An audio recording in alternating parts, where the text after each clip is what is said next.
journey with acquiring my ACPC registration. So I hold an honors degree in Bachelor of Science at Technology and Histotechnology Science from the University of Botswana. It's a 4.5 year degree offered only in the University of Botswana, if I may say. So basically, we focused in cytology and histology.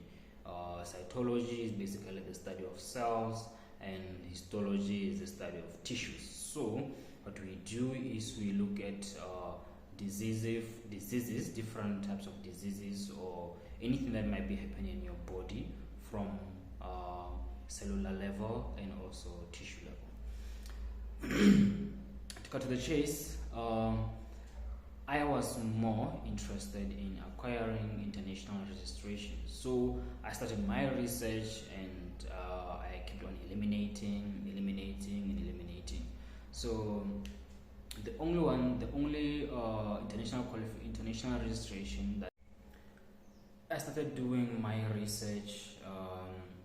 I remember I was always on the internet looking for how to get registered with different professional bodies from different countries. So I started with Australia and AIMS. I also found that there are a lot of things that they require. So while I was doing my elimination, I went with the method where I wanted to eliminate. So I didn't want any professional body that had an exam. So it meant that after I pay for them to access my qualification, because it was a trial and error. I even though I did believe in whatever that I was doing, I also had my own doubts, but I believed in myself, and I prayed each and every day that my qualification will get accepted in all these countries. Because at school, my lecturers or my head of department used to tell me that our qualification, or the way our course structure was made, it was made not so much the same, but it was closest with the Australian one. So come on, the first professional body that I tried was the Australia one. But once I learned that you have to write an examination, even though it gets recognized, you have to write, you have to sit for an exam. So I didn't want to do that. So then I eliminated it, and then I went on to the one in New Zealand. The one in New Zealand, they didn't say much, and I think I didn't research much. So I submitted, and I paid for the registration fee, whereby they have to assess my qualification. And turns out that there are a lot of things also involved for you to get the registration in New Zealand. And I did the cultural competence certificate. I have it. I paid for it, and then I did all the courses, and I paid for the IELTS exam. I did them, and I submitted them. But still, they wanted me to write an exam. So I moved from it, even though I paid for it, but they told me that they will have my application open for 12 months. So I'm yet to sit for the examination. So one thing that you should understand is I am not a general lab or medical laboratory scientist, even though I did them, but I only mostly focused in cytology and histology. So those are the two streams that I focused more on. Like if you are doing Bachelor of Science in Cytotechnology and Histotechnology in the University of Botswana, you should know that you are focusing more on cytotechnology and histotechnology, even though there is an introductory module to every laboratory science. So, but you focus mostly in cytology and histology, and it's okay. It's okay because these are the two laboratory sciences that you focus on more in a broad able to understand them deeply. So I went on the internet and I searched SAPC, and I read more about the international route, and I had to understand it, and the English proficiency, because they assess your qualification and they bring it close to the one that they have, because they have their own standard of proficiency. So they assess it, and after I gathered all the information, I submitted my application in July 2023, and I think the following day I received a confirmation email that they have received my application. They will start processing it. Okay, so it usually takes long time, 4 months, 3 months. Yeah, like I said in the beginning, that it differs for each and every applicant. So mine, it was prolonged because I think in September they sent me an email requesting further information. This further information was, like I said, they said that even though I had done the introductory modules to other laboratory sciences, it was not enough for them. It was not enough, so I had to provide more information in terms of continuous development and continuous learning after my school, because remember, I was already now working and I'm applying for the biomedical scientist title in United Kingdom. In my country, I'm registered as a medical laboratory scientist, but specialized in cytology and histology.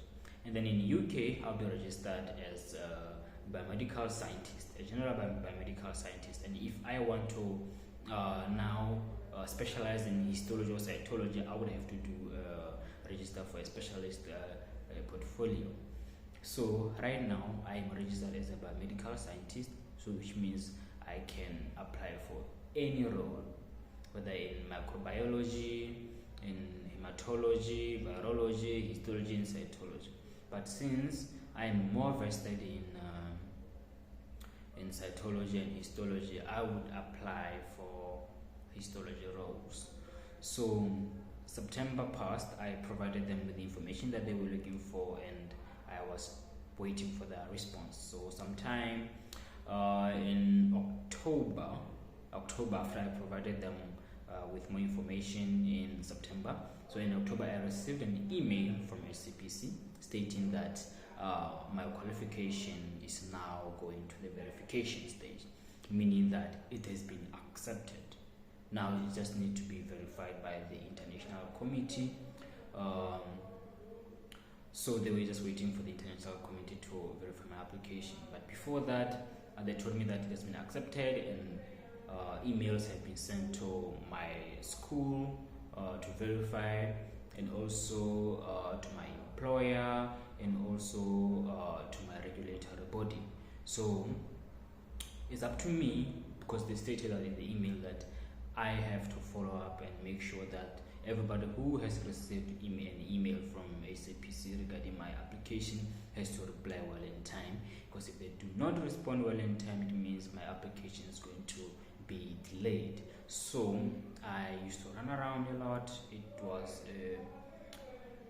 very tiring. So I started with my employer. My employer responded to the email first, and I went to my regulatory body. They also responded quickly, and then I went to my school, and they also responded.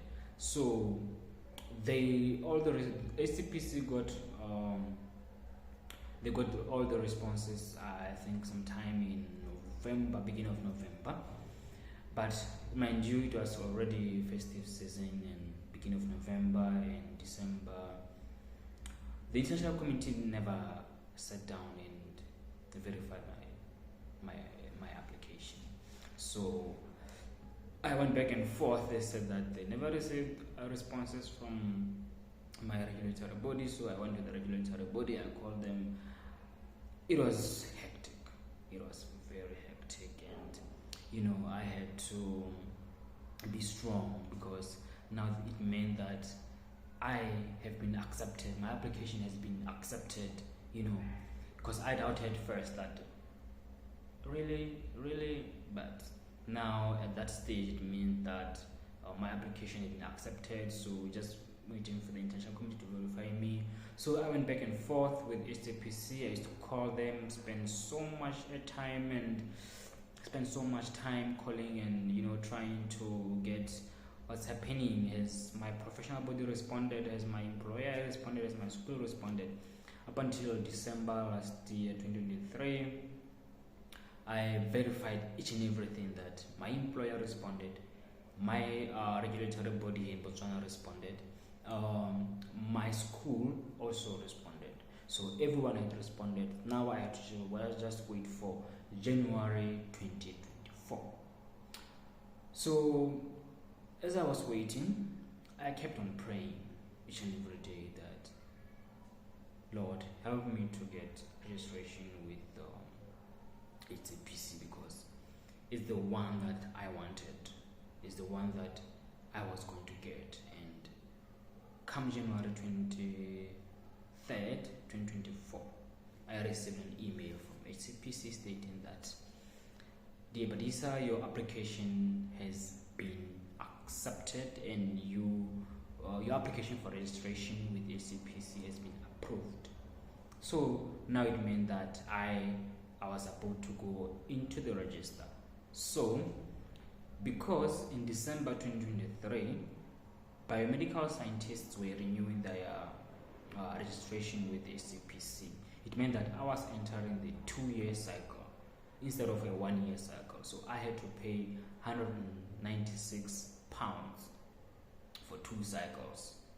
So I paid my £196 and my name went into the register. So the same day I paid for registration is the same day that my name appeared on the register. So when I went to the HCPC website and I searched my name, Badisa Pafane, I appeared in the HCPC website with my registration number. That means that if I apply for any post, any histology post in United Kingdom, and if my employer, because they want to, even if you say that you are registered with HCPC, they want you to provide your registration number, so they can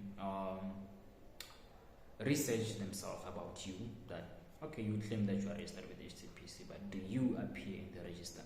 So they can just equally go into the website and search the register, put your name or put the registration number that you provided them with, just to see that you appear in the register, and indeed you are registered with HCPC. So it was a very tough journey. I don't want to lie to you. It requires you to go back and forth to your school and really bother people, because remember, now you are working, you are no longer in school, and you have to set appointments with your lecturers, you have to set appointments with your HODs and ask for them to stamp for you, because some of the documents that you have to submit needs to be, each and every page needs to be signed and needs to be it needs to be signed by somebody, like notarized.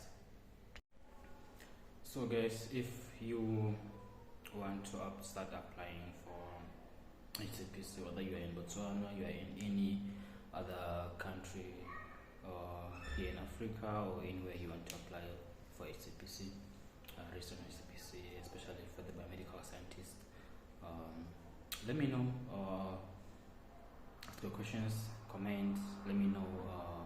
I would gladly help you, I would gladly guide you and help you in the prepare the document necessary documents that you need to submit, which documents are needed and which ones are necessary. But thank you for listening, thank you for tuning in, and thank you for your support, and I look forward to seeing you next time.